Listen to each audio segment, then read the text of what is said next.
Hello, Son of God and my brother. This is your awakening. Share my mind and you don't die. Give as you receive, and your release is certain.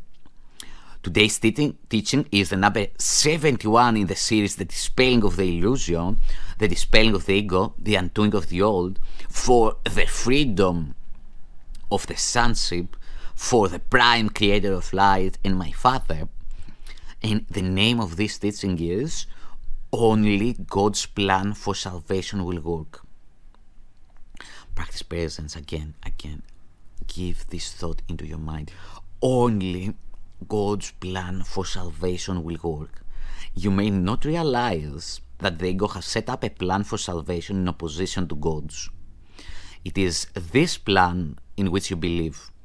Since it is the opposite of God's, you also believe that to accept God's plan in place of the ego's is to be damned. This sounds preposterous, of course, yet after we have considered just what the ego's plan is, perhaps you will realize that however preposterous it may be, you do believe in it. The ego's plan for salvation centers around holding grievances. It maintains that if someone else spoke or acted differently, if some external circumstance or event were changed, you would be saved. Thus, the source of salvation is constantly perceived as outside yourself. Each grievance you hold is a declaration and an assertion in which you believe that says, if this were different, I would be saved. The change of mind necessary for salvation is thus demanded of everyone and everything except yourself. The role assigned to your own mind in this plan, then, is simply to determine what other than itself must change if you are to be saved. According to this insane plan, any perceived source of salvation is acceptable, provided that it will not work.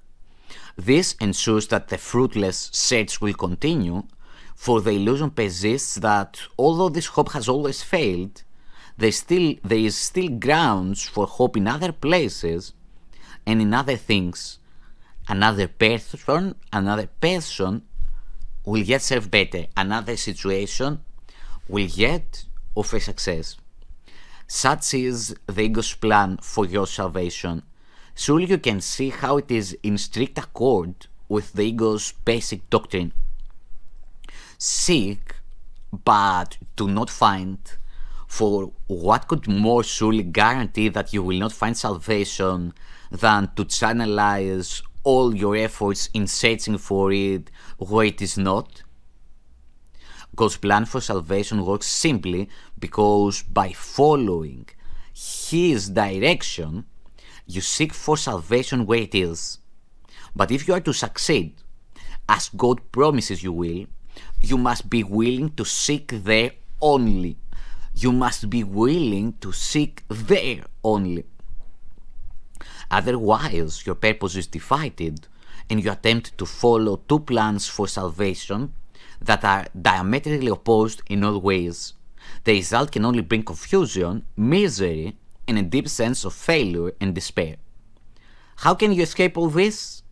Very simply. The idea for today is the answer. Only God's plan for salvation will work. There can be no real conflict about this because there is no possible alternative to God's plan that will save you. His is the only plan that is certain in its outcome. His is the only plan that must succeed. Let us practice recognizing this certainty today. And let us rejoice that there is an answer to what seems to be a conflict with no resolution possible. All things are possible to God. Salvation must be yours because of His plan, which cannot fail.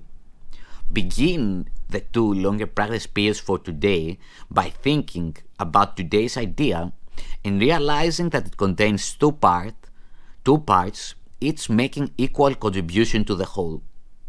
God's plan for your salvation will work and other plans will not. Do not allow yourself to become depressed or angry at the second part. It is inherent in the first. And in the first is your full release from all your own insane attempts and mad proposals to free yourself. They have led to depression and anger, but God's plan will succeed.